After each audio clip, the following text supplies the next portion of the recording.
हमारे भाई युवा कांग्रेस के राष्ट्रीय सचिव, बहुत ही नौजवान मेहनती भाई, हमारे भाई धीरज सिंह जी, हमारे भाई कमल चौधरी जी, उन्होंने भी हमारी बात रखी। भैया आप हमारी बात रखेंगे कमल जी, हम भी आपकी पूरी बात रखेंगे।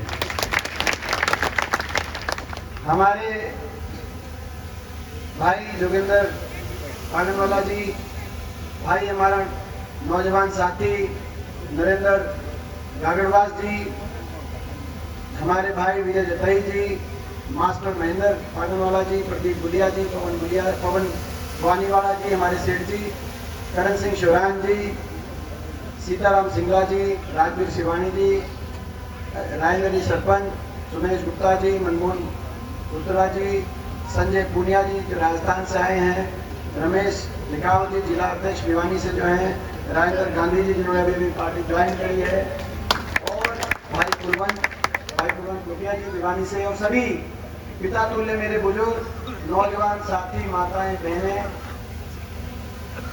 जिस घड़ी का बेसब्री से इंतजार कर रहे थे इतने वर्षों से, वो घड़ी आ गई है। बीजेपी से पीछा बिताना चाहते हो कि नहीं चाहते हो? 10 साल की बीजेपी की सरकार से छिकली है कि नहीं छिकली है? छिकली है, कसर बाकी रह रही है। और पूरे हरियाणा के कोने कोने से रिपोर्ट आली कि नहीं आली? इसकी सरकार बन रही है हरियाणा में। हरियाणा के कोने कोने से एक ही आवाज आ रही है, देवाली से होडल तक, नांगल चौधरी से कालका तक, हरियाणा कोने कोने से एक ही आवाज आ रही है, बीजेपी की ये दमनकारी सरकार जा रही है। हुड्डा साहब के नेतृत्व में कांग्रेस पार्टी की सरकार आ रही है। कांग्रेस की सरकार हरियाणा बनने जा रही, बड़े प्रचंड बहुमत के साथ, जिसका संदेश पूरे देश में जाएगा। क्योंकि हरियाणा के साथ बड़ी अनदेखी और बड़ा अन्याय इस बीजेपी की सरकार ने किया है। 10 साल की बीजेपी की सरकार, हरियाणा को उतार दिया इस बीजेपी की सरकार ने खुशहाली और विकास की पटरी से। 10 साल में जो हरियाणा स्वर्गीय चौधरी बंसीलाल जी के समय से लेकर और 2014 हुड्डा साहब के समय तक देश में विकास का प्रतीक था, विकास के नाम से जाना जाता था, जो हरियाणा जिसकी नींव बंसीलाल जी ने रखी, और सरकारें कुछ भी रही हों, लेकिन देश में विकास के प्रतीक के रूप में हरियाणा की पहचान बनी। उनकी जो सोच थी, उनने जो नींव रखी थी, उसको आगे बढ़ाकर हरियाणा चला हमेशा।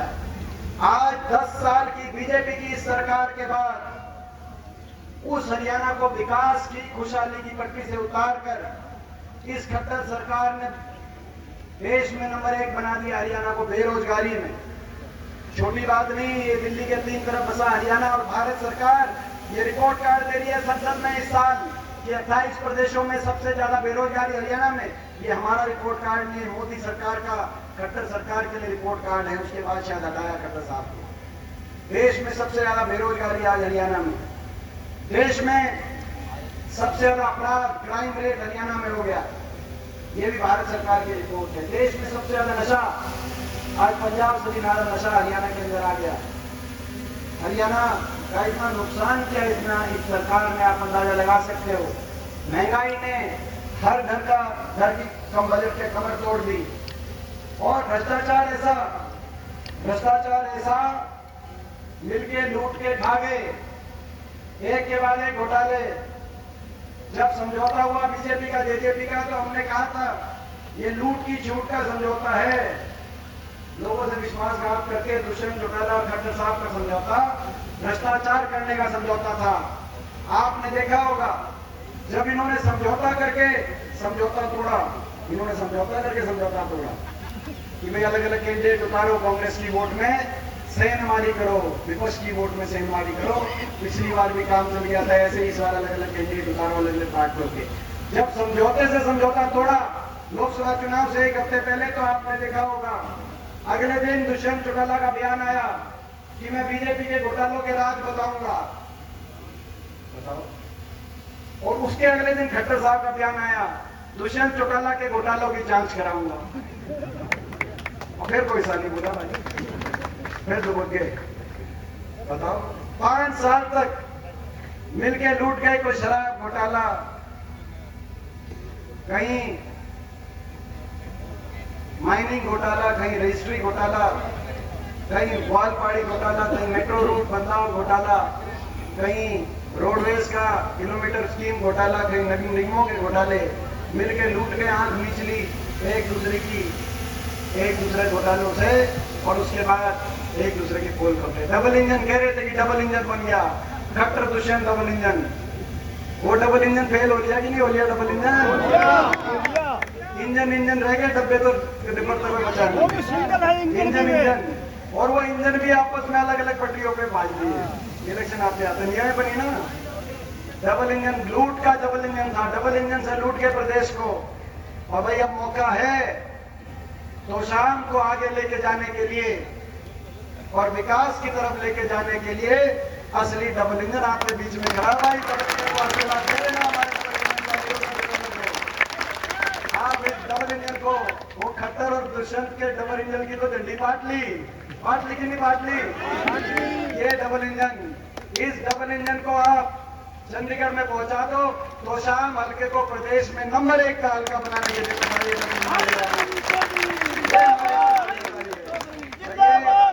ये ऐसे उम्मीदवार आपके बीच में आए हैं। सही कहा इन्होंने, मेरे भाई हैं, बचपन से मेरे सीनियर हैं। ये इन्होंने एक बात कही कि वे स्कूल में साथ पढ़ते थे, स्कूल में साथ पढ़ते थे, लेकिन ये मेरे सीनियर थे। तो भाई स्कूल में सीनियर थे और बहुत कुछ मैंने इनसे सीखा। मेरे बड़े भाई हैं, ये बहुत अच्छा क्रिकेट खेलते थे, इनको देख के क्रिकेट का मेरे को भी शौक हो गया था। तो ये बहुत भाई जो है अपना बहुत अच्छा, और बचपन में मैंने देखिए आज तक एक बात देखी है।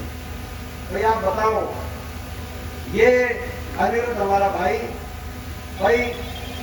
इससे नरम कोई मिलेगा आपको? तो भाई छोटी बात नहीं है इतनी नरमाई, छोटी बात नहीं है। मेरा भी तजुर्बा है, मैं भी 5वीं बार संसद में पहुंच गया छोटी उम्र में, 5वीं बार देश की बड़ी पंचायत में मेरी उम्र में देश में कोई नहीं पहुंचा, लोगों ने बहुत आशीर्वाद दिया है, मेरा भी तजुर्बा है। और इस बार भी देश की दूसरी सबसे बड़ी चीज देखो अपने लोकसभा क्षेत्र के लोगों ने संसद में पहुंचाया है, मेरा भी तजुर्बा है। मैंने भी सत्ता भी देखी है, विपक्ष भी देखी है, हरियाणा में भी सरकारें देखी है, विपक्ष भी देखी है, और बहुत लंबे समय तक पिछले 10 साल से संसद में हरियाणा की तरफ से मैं अकेला ही था विपक्ष में, बाकी तो सारी बीजेपी के थे। तो तानाशाही ताकतों से विपक्ष में रह के टकरा के भी मैंने देश की राजनीति की, जहां जो बिसात बिस्ती है देश की सबसे बड़ी पंचायत संसद, वहां हरियाणा प्रदेश से अकेले विपक्ष के सांसद 10 साल तक मैंने वहां भी लड़ाई लड़के देखा है। हर तरीके का तजुर्बा है। इतना काबिल और इतना नरम आपको जनप्रतिनिधि मिल सकता है, मैं आज आपको। और भाई देखो, मैं आपसे पूछना चाहता हूं, हरियाणा में कांग्रेस की सरकार आ रही है? हरियाणा में कांग्रेस की सरकार आ रही है। भाई अनिरुद्ध शरीफ हैं, नरम हैं, ईमानदार हैं, जीवन में इनका, अब इन्होंने सब कुछ जीवन में एक लक्ष्य कि अपना हल्के का विकास हो, सबकी सेवा करूं, तो भाई इन्होंने ऐसा प्रण ले लिया है। 36 बिरादरी का मान सम्मान करने वाले हैं, और भाई दीपेंद्र के बड़े भाई हैं, और भाई हुड्डा साहब के, और हमारे भाई हमारा एक परिवार है, और भाई इनके लिए मेरी जान हाजिर है। तो भाई क्या कसर रहेगी? भाई जिताओ भाई, देखो आपकी सरकार आ रही है, जान लेके जाने के लिए जान लगा देंगे। हमारी दोनों इन्होंने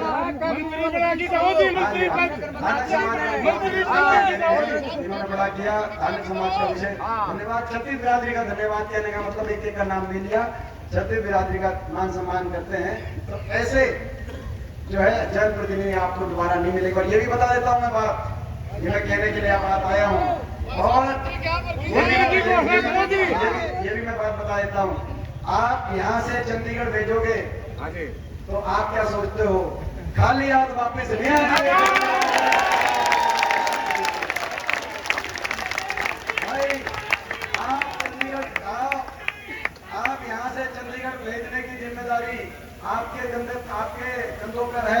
यहाँ से आप चंडीगढ़ भेजो, चंडीगढ़ में से खाली आदमी आएंगे।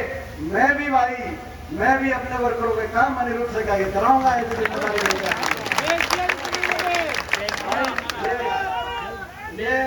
ये मौका है। नहीं भाई, जोश बहुत है।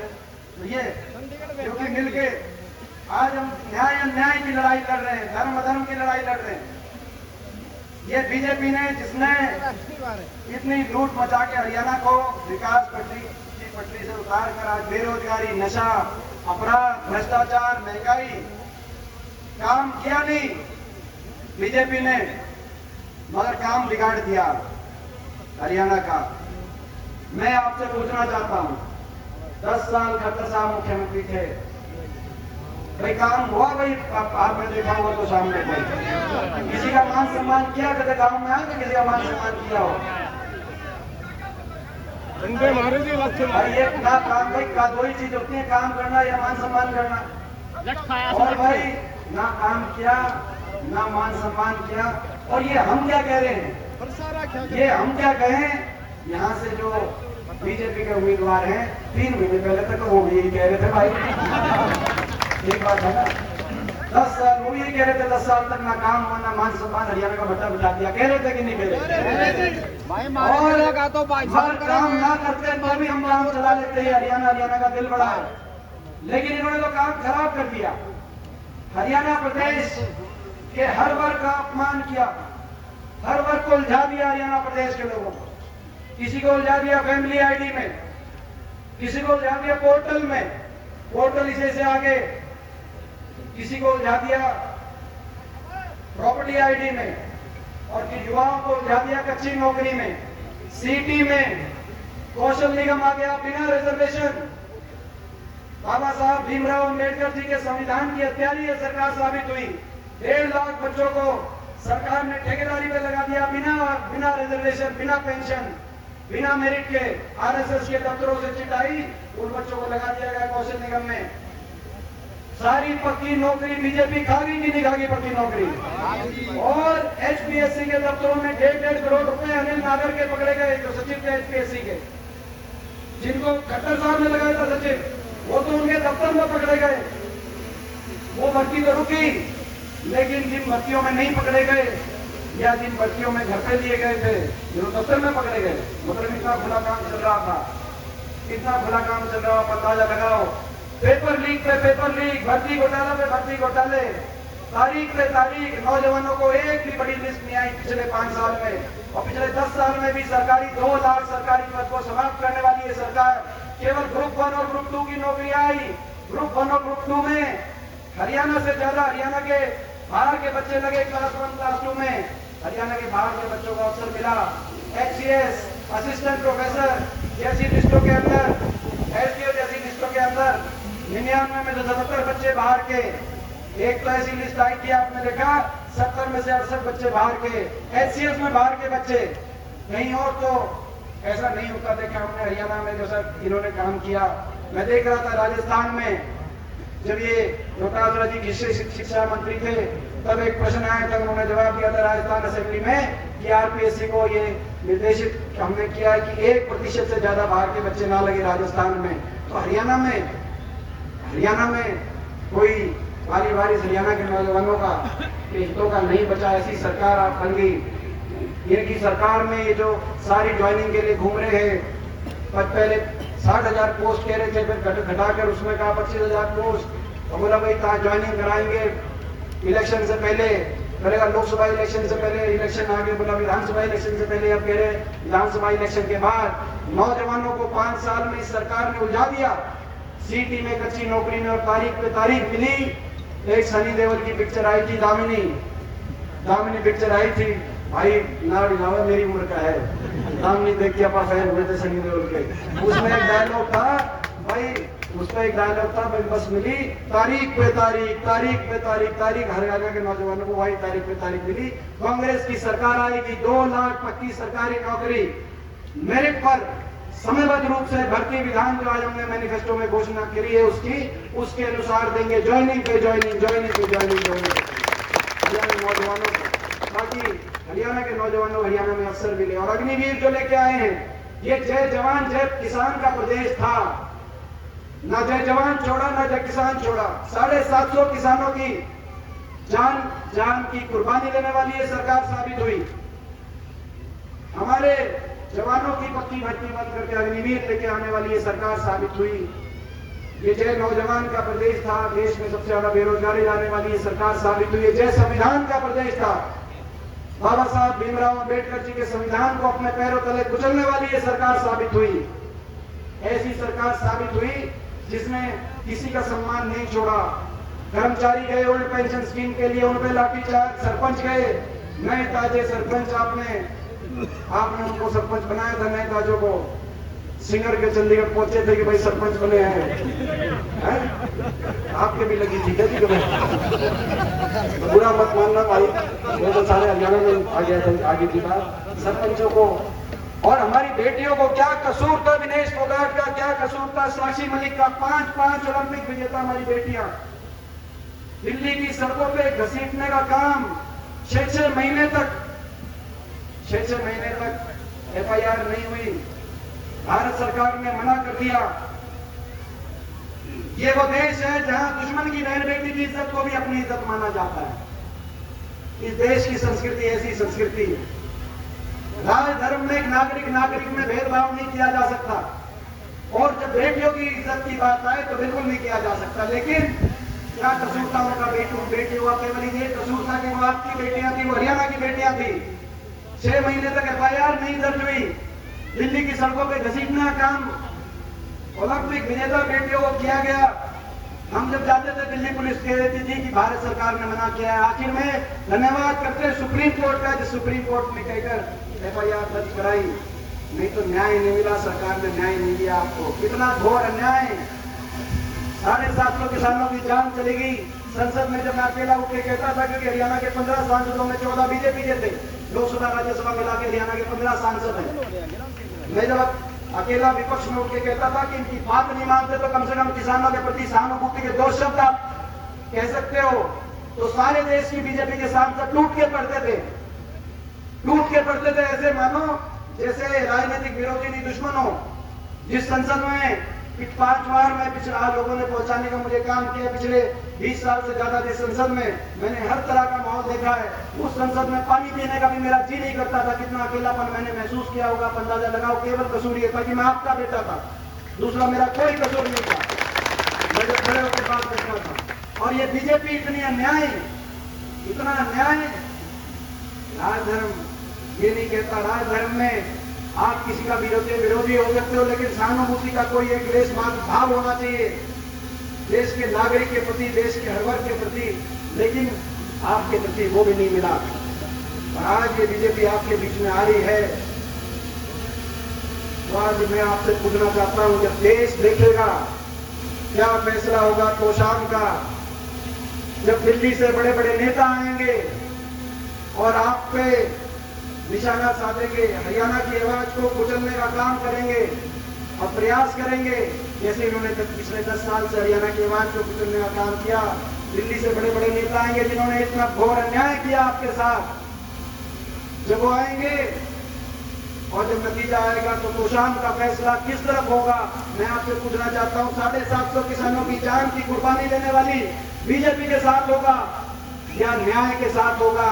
हमारी बेटियों को दिल्ली की सड़कों पे देश और दुनिया के सामने हमारी बेटियों को घसीटकर अपने दिल का हमारे प्रति नफरत जाहिर करने वाली बीजेपी के साथ होगा या न्याय के साथ होगा? बाबा साहब भीमराव अंबेडकर जी के संविधान की हत्या करने वाली बीजेपी के साथ होगा या जय संविधान के नारे पे संसद में पहुंचकर उसके नारे की गूंज पहुंचाने वालों के साथ होगा?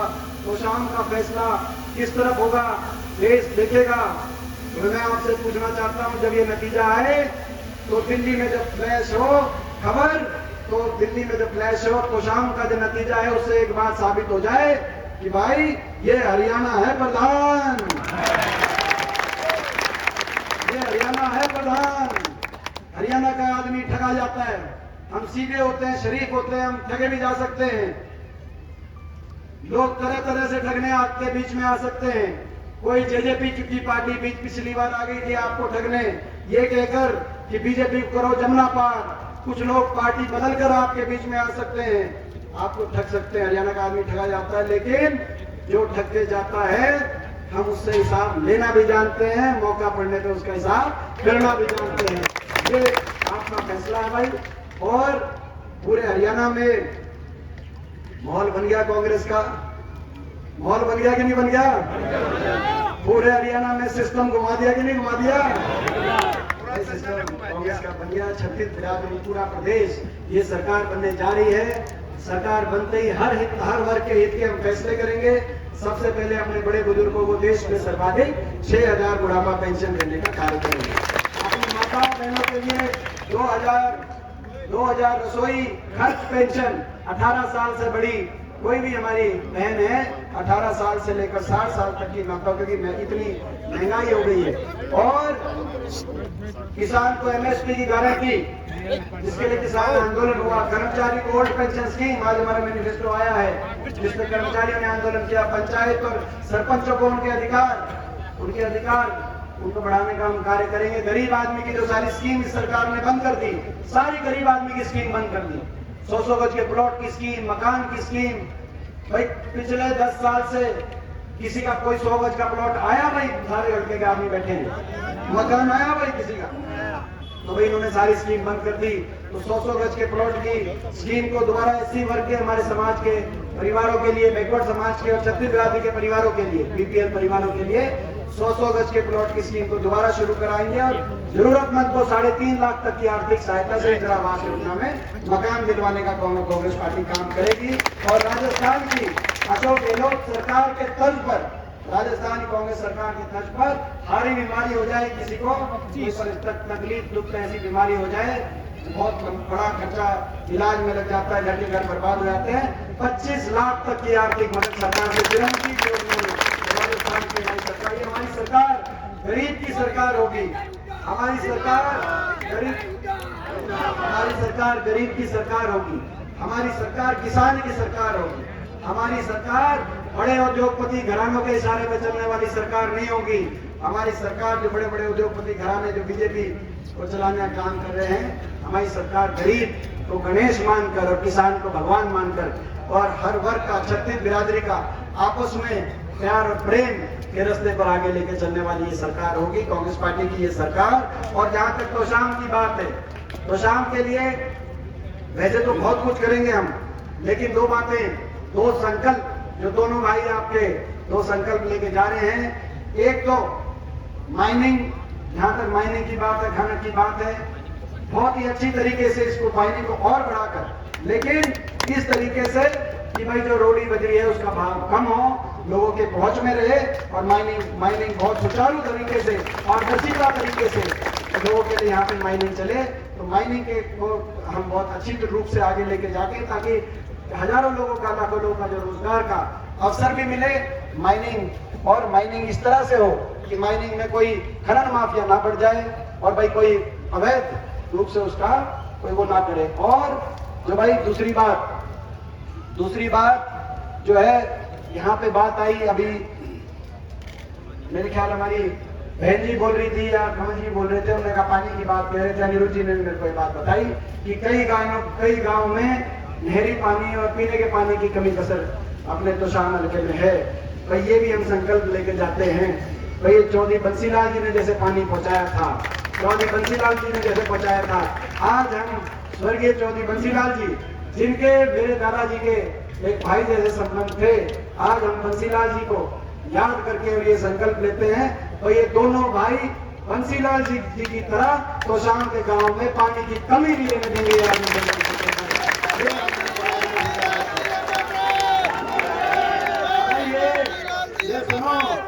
सुनो भाई, बीजेपी वालों को कह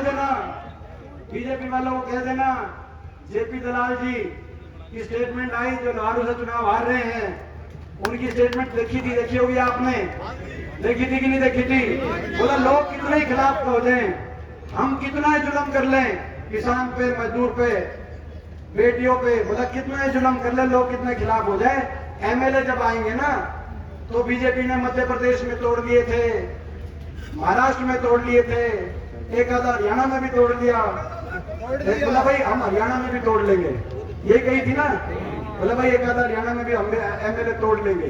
2-3 साल भाई मैं उनसे कहना चाहता हूँ, आप उनको बता देना, लोहारू तो मैं परसों जाऊंगा, परसों उनको सारी बात अच्छे से, लेकिन गूंज यहाँ से पहुंच जाए, उनको कह देना कि भाई छुट्टी करते हैं, मोदी क्या रशिया से पुतिन ले आओ, अनिरुद्ध को नहीं तोड़ सकते।